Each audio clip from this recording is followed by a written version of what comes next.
Perang Tondano II sebenarnya sudah terjadi ketika memasuki abad ke-19, yakni pada masa pemerintahan kolonial Belanda. Perang ini dilatar belakangi oleh kebijakan Gubernur Jenderal Denlis yang ditugaskan untuk mempertahankan Jawa dari serangan Inggris. Denlis memerlukan pasukan dalam jumlah yang besar dengan merekrut pasukan dari kalangan pribumi. Mereka yang dipilih adalah dari suku-suku yang memiliki keberanian berperang seperti orang-orang dari suku Madura, Dayak, dan Minahasa. Atas perintah Denlis melalui Kapten Heritage, Presiden Manado Prediger segera mengumpulkan para ukung. Ukung adalah pemimpin suatu wilayah atau daerah setingkat distrik. Belanda menargetkan 2.000 pasukan Minahasa yang akan dikirim ke Jawa. Ternyata, orang-orang Minahasa umumnya tidak setuju dengan program Denlis. Mereka justru ingin mengadakan perlawanan terhadap kolonial Belanda. Salah satu seorang pemimpin perlawanan itu adalah Ukung Lonto.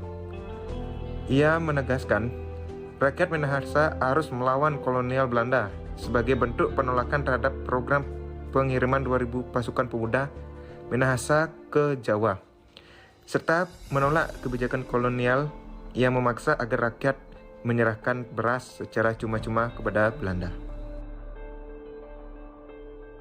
Belanda kembali menerapkan strategi dengan membendung Sungai Temberan. Prediger juga membentuk 2 pasukan tangguh.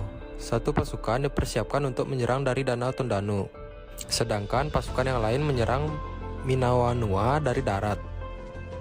Tanggal 23 Oktober 1808, pertempuran mulai berkobar.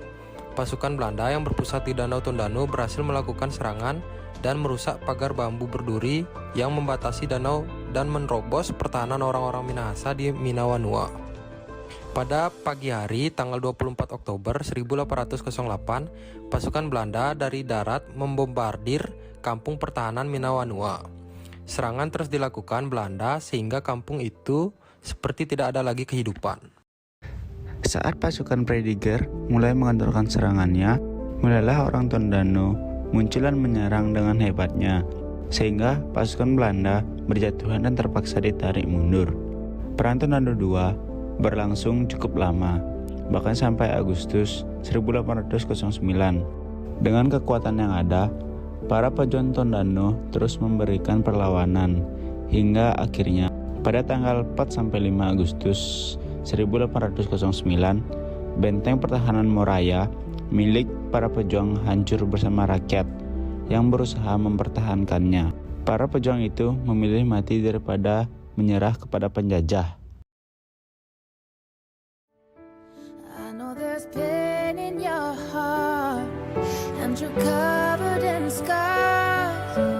I wish you